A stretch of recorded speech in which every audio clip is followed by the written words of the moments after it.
What's good, YouTube? SlimTv here to put in a cent or two on this new topic. Today I watched Club Shay Shay. You know, it's been getting a lot of press, especially after that Cat Williams interview. But I watched Club Shay Shay, and he had one of my favorite rappers on. He's in my top 10 for sure. 21 Savage, you know, and he said a couple things that I thought, you know, would make a good reaction. So let's just get right into it, man. Yeah, let's go. You was like spoiled by my, like, you know what I'm saying? Right. Like, you was his favorite type shit. Like, he ain't really fuck with me. He wasn't there for me. All right, for context, real quick. Right now, he's basically just talking about his relationship with his father and stuff. Let's continue. He was there for you type shit. Right. Like, I remember one time, like, my daddy had came to visit. This the only time he ever came to visit. And he had used, like, my mama told him, like, no, my mama, baby, my stepdaddy told my mama, like, they ain't got to spend no money on no hotel while they here. They can come stay with us type shit, yeah. Oh, Y'all barely had enough room for you guys. But shit, West Indians just like that. Yeah, right, okay. We'll cram in this bitch. Like, oh, God, we gonna cram in this motherfucker. So they came and stayed with us and shit, and he had brought my little brother with him. And I remember one day, goddamn, he had then took the van. He had took us to City Trends and shit. And goddamn, he only bought my little brother shit. He ain't buy me shit though, type shit. And then I remember, I think my mama and my stepdaddy got to arguing about that because he took too long with the car. Right. And my stepdaddy had to go to work. Type shit. So I remember just being like, being in the store and like I was like picking out shit and he wasn't grabbing my shit that I was picking out.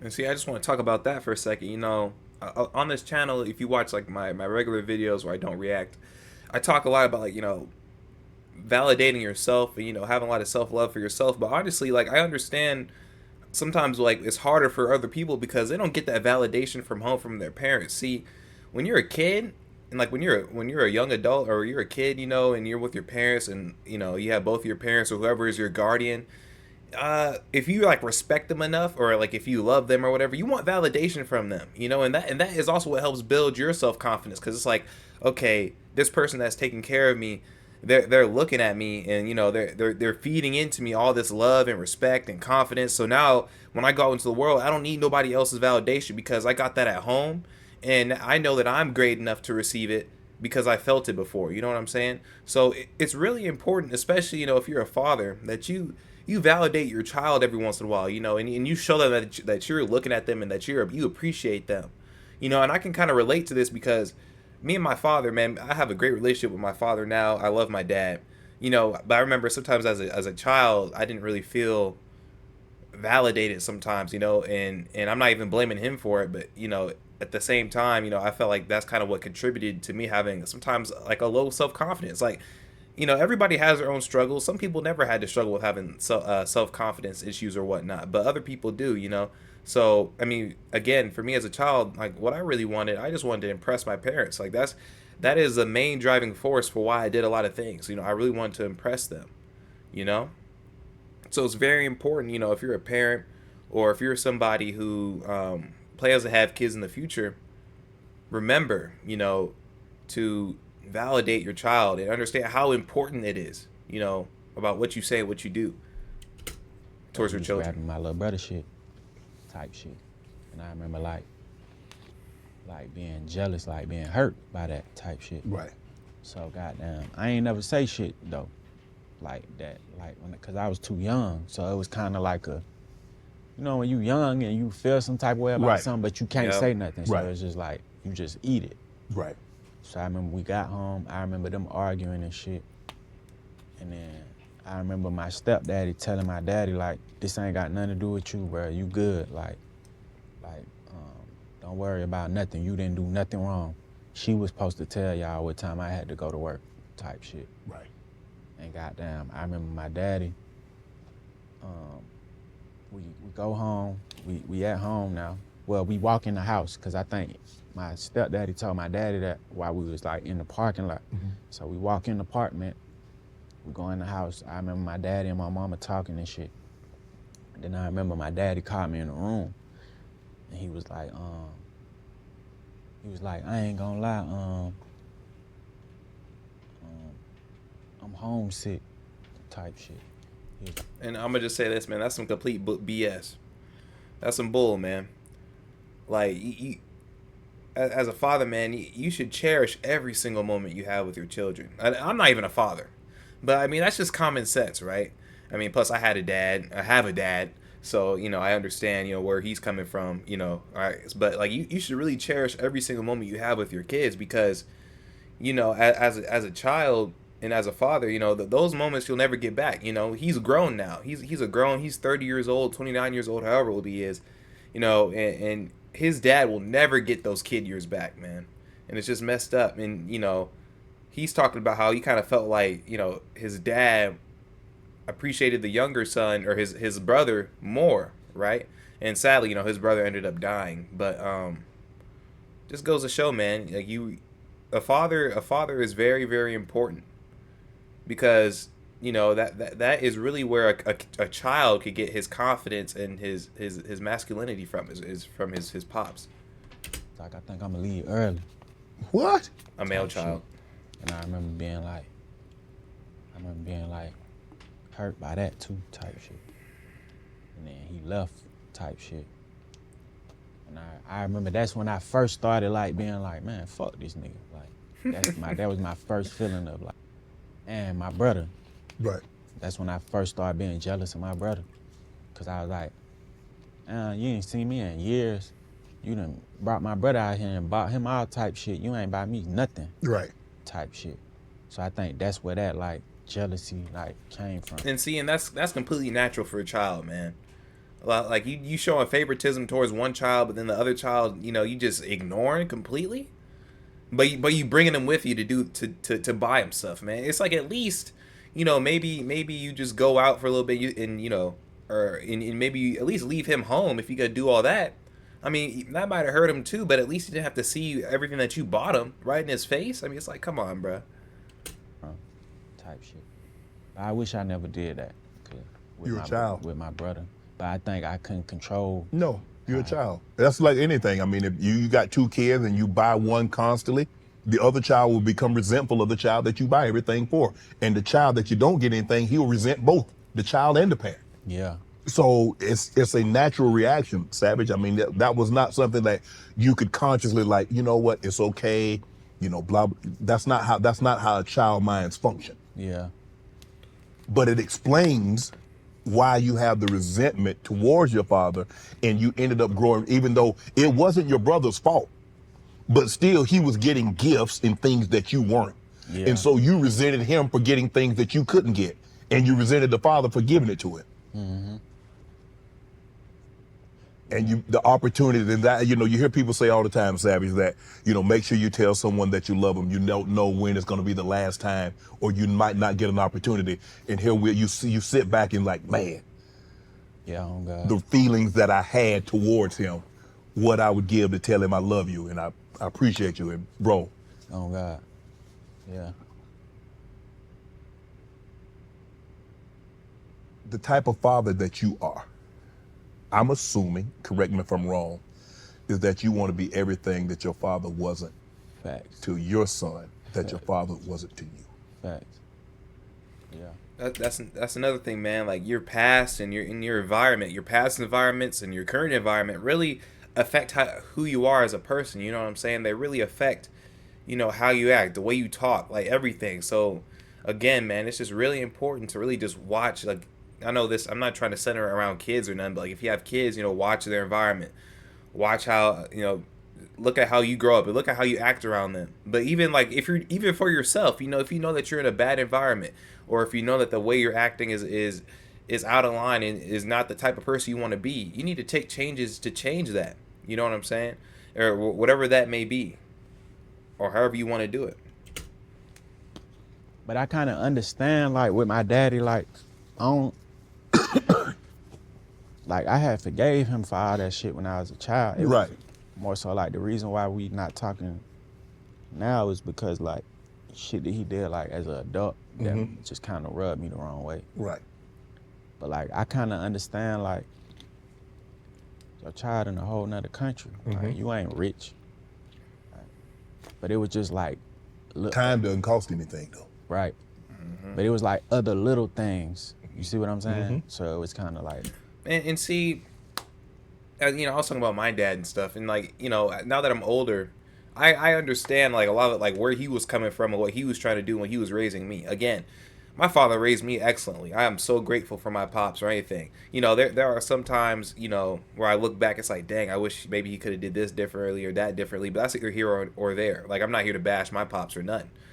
But what I'm saying is, I understand a lot of the things that he was doing now because I'm older. So, you know, if you're younger and you're watching this, just know that, like, if your parent really loves you, sometimes it may not come off as that they love you, but they're really just trying to do what's best for you. You know what I'm saying? And you may not understand it now, but when you get older, you will understand, you know, or at least you'll be able to see from their perspective, even if you don't fully understand.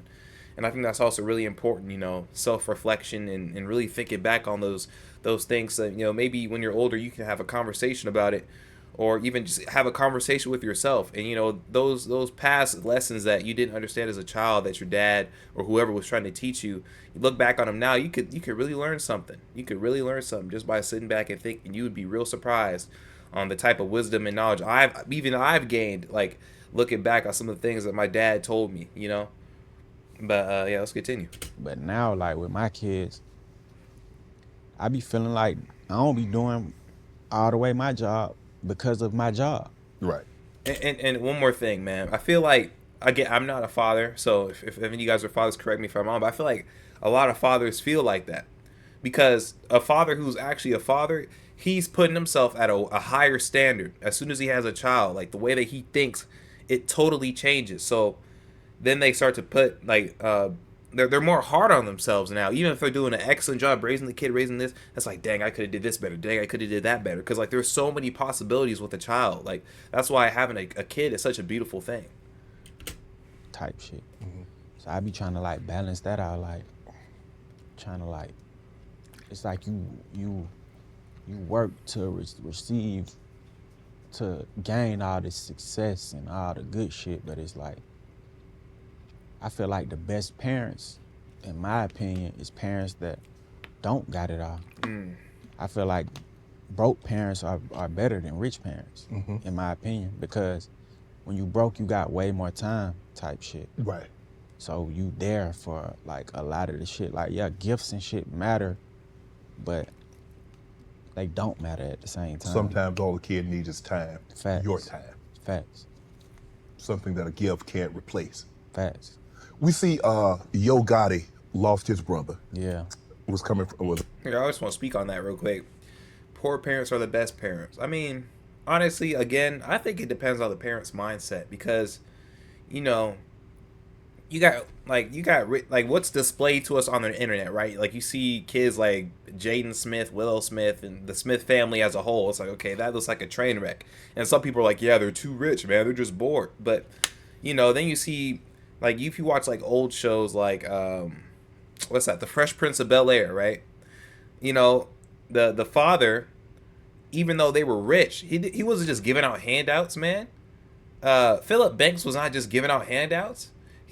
Their kids had like they learned morals, respect, integrity, and everything on that show or in that hypothetical household, right? Like there are some rich families that still like make their kids earn, you know, because they want them to see what it felt like to get to this point. You know, it wasn't just all sunshines and rainbows to get wealthy, to get rich. They had to earn it. So some families do, you know, even though they're rich, they still make them earn what they have to earn. They still spend time with their kids and all types of stuff. It might be a little harder, but they still get it done.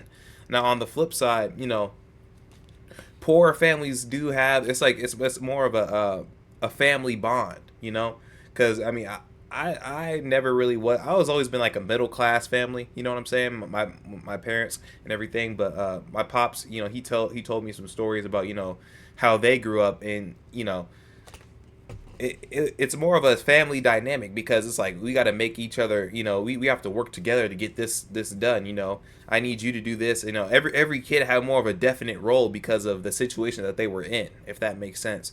A good example of that, just like go and look up Good Times on YouTube and see if you can watch like an episode or two.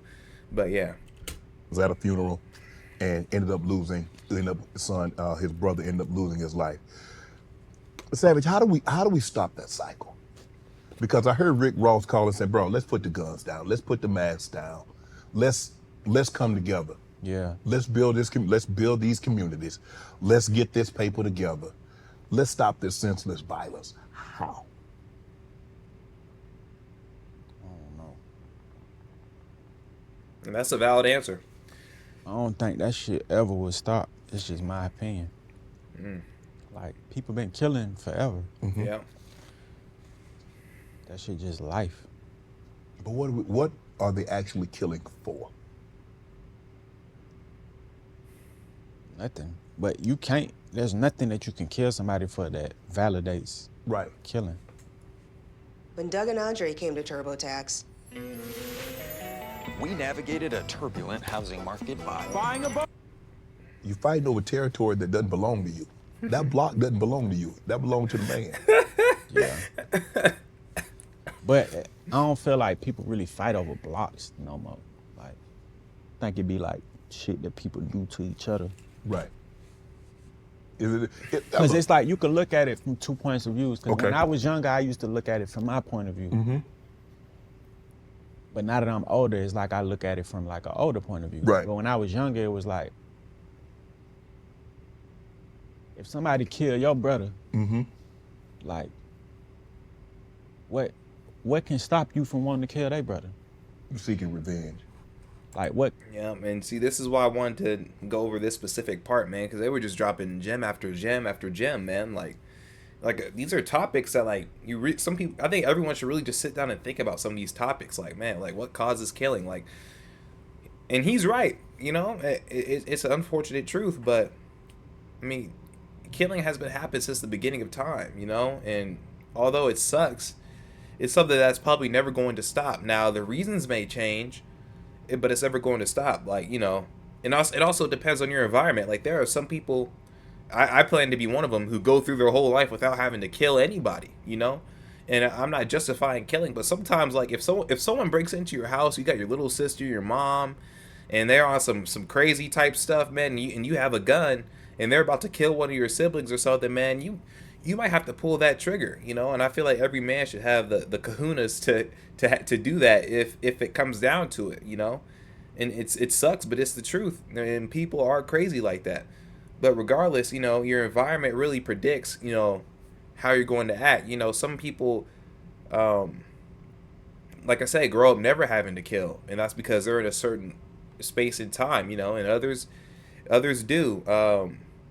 I think overall, you know, the kind of the system that we're in right now, you know, the American system, you know, it's easy to you know, be poor, be bankrupted, all types of stuff. So I think money is kind of a big motivator for some of the violence that goes on. I mean, but even then, even if, let's just say that we were in a perfect world, right, and everybody had everything that they needed, there would still be somebody out there deranged enough to kill somebody. I mean, it just is what it is. At the end of the day, sometimes it's just mental illness as well. A lot of people aren't getting treated for the things that they need to be treated for. A lot of people aren't seeking therapy. But yeah, man, it's a lot. And yeah, it'll never stop, even if it is a perfect society, even if we end up getting to that point, which we never will. But even if we do, man, it's just something that is just here to stay. Just like babies being born. They could try all they want to try and stop babies from being born. Babies will keep being born. People will keep having intimate relations with each other and having babies. And same thing, you know, people will keep finding a way to kill each other. I mean, it's endless. Stop you from wanting to do that. You feel what I'm saying? Right. Like, then I'd be like, damn, what give like people the right to say when you can kill? Because it's people who damn they got a license to kill, who can go, they can go kill somebody legally. What's the difference? Like, what makes their reason more valid than this young boy who just lost his brother? Mm-hmm. Feel what I'm saying? Mm-hmm. And that's another thing. You know, when you're younger, and let's just say you grew up in an environment like 21 here, you know, your feelings, your emotions, if you see somebody else that you love die, can help fuel you to become a person that is like the person that killed the person, you know, that you love. You know what I'm saying? Because, you know, you hear it, it's a cliche, but you hear it in like a lot of movies and stuff. It's like, you know, if I kill him, I'm just like you. You know what I'm saying? I'm not gonna give in to to revenge for the sake of revenge. You know what I'm saying? And while that is a true statement, it takes some people a while to get to that point. You know, they have to go through it and see that it's not even worth getting revenge. But okay, let's. So it's like, I don't feel like killing will ever stop. Probably the amount and the how it's happening and shit can slow down. Right. But I feel like as long as you got life, you got killing. When did you decide that rap was going to be your way out and you was going to put that behind you? How old were you when you said, you know what, I can do this? I mean, I think 50 was a guy that was in the game, ended up getting shot 9 times, turned his life around. I don't know if 50 is a role model of yours. I think I read somewhere where you said 3 6 Mafia. Yeah, I liked their music growing up, but I ain't really know much about 3 6 Mafia. Like, I knew about Project Pat, like his story, but I ain't really know about 3 6 Mafia, like as a whole story. Right. 50 Cent was 1,000%, like, I looked it up to him growing up too. For sure, like, cause he told his story more than like a lot of other artists. He had a movie and all this type of shit, so I knew his story a little more. Like, I was inspired by his story and shit. So when did you decide to say? Here, I know this is kind of off topic, but I want to talk about his father one more time, because he said that his father, it was earlier in the interview, but he was like, you know, he tried to have a relationship with his father, but, you know, he was coming up, you know, he was getting more money and stuff. This was at this time, you know, he was 21 Savage, you know what I'm saying? He was the rapper, you know, so he was getting those rapper benefits and the money, and he had some clout and status.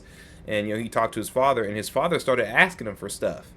You know, he wasn't trying to build a relationship per se. It was more so his father was trying to, you know, get something out of him. And I just want to say, you know, a lot of people, you know, they want to impress people with money and status and fame. And won't realize that, you know, if someone doesn't respect you or someone doesn't love you, they're going to treat you the same. Well, they're going to treat you differently after you get money, but their intentions may still be the same. They want to use you. They're not doing it because they love you. They're not talking to you because they want to have a relationship. They're going to see if they can get something out of you. You know, so it's really important to look at who you're keeping in your life, look at where you're going, and see if they're going to be conducive to where you're going further in your life. Let's continue, though. I'm going to give this rap thing a try. Like, after I got shot, yeah, that's when I really just started, like, trying to, like, rap for real. Right. Like, I had made songs playing around and shit with friends, but that's when I started, like, really, like, putting my money into it and shit like that. Right. Okay, you meet Metro Boomin. Yeah. And so so how did you meet him, and how did you guys become such good friends? I met Metro Boomin through Key. It's an Atlanta rapper named Key. And I met Key through Man. He a rapper from Atlanta too. Right. And Key used to bring me around Sunny Digital. Nobody has real names, huh? Everybody got Man and Key and Slim, Skinny, Oh God. Pope. Oh God, ShayShay. Touche. Right. They got down. Key used to bring me around Sunny, and Sunny was the man. Okay. And then everybody used to be at Sunny house. Right. And then that's how I met Metro. So you Metro up, he gave you, so did he know you rapped at the time? I don't think so. He ain't know me. Right. But I just walked up on him like, man, I'm savage, bro. I need some beats. I'm finna start rapping. And he fucked around and sent me a couple beats. And I did like a couple songs on him, and he fucked with him. And then we just grew a relationship. And it took off from there. Yeah. Did you think, or did you know? But really, Sunny, my songs with Sunny blew up before my songs with Metro. Okay. Type shit. Okay. I mean, honestly, I think I talked about everything I wanted to talk about. You know, from here, it's just, you know, the rest of the interview. I'm gonna skip forward It was real really quick. me. I just his house while all that was going on, type shit. Yeah. Did you think you could become this? I used to be sitting at Sunny House like, man. About Atlanta. East Side. Yeah, guys, that's it for this interview, man. I mean, or this reaction. I mean, man, he does great interviews, man. I actually really like his interview style, man. He's really engaging with the interviewee, and he brings out topics and asks questions that the people want to know. You know what I'm saying? And it helps. It also helps the person kind of open up and just really spill what they want to spill. You know, talk about what they want to talk about, man. With all that being said, I mean, before I get off, I might as well just list off my top 10 of rappers. So first I got Kanye, and people might say some crap about Kanye. I don't care, man. Kanye's old music is heat. I haven't heard too many people with the same sound as Kanye. I like Kanye, J. Cole, and Nas. And no, not Nas X. No. I'm talking about the OG Nas, you know. And then, let's see, who's number 4? If I had to go for number 4, I'd probably do Denzel Curry, 21 Savage, and then probably Kendrick. And then from there, it's Drake, dang, I don't even have a last 2, to be real. That's 8 right there. But yeah, I mean that's what I got so far. But again, you know, that's just my taste in music, man. I hope you guys enjoyed the video. Like, subscribe, share, comment. Love you guys. Peace.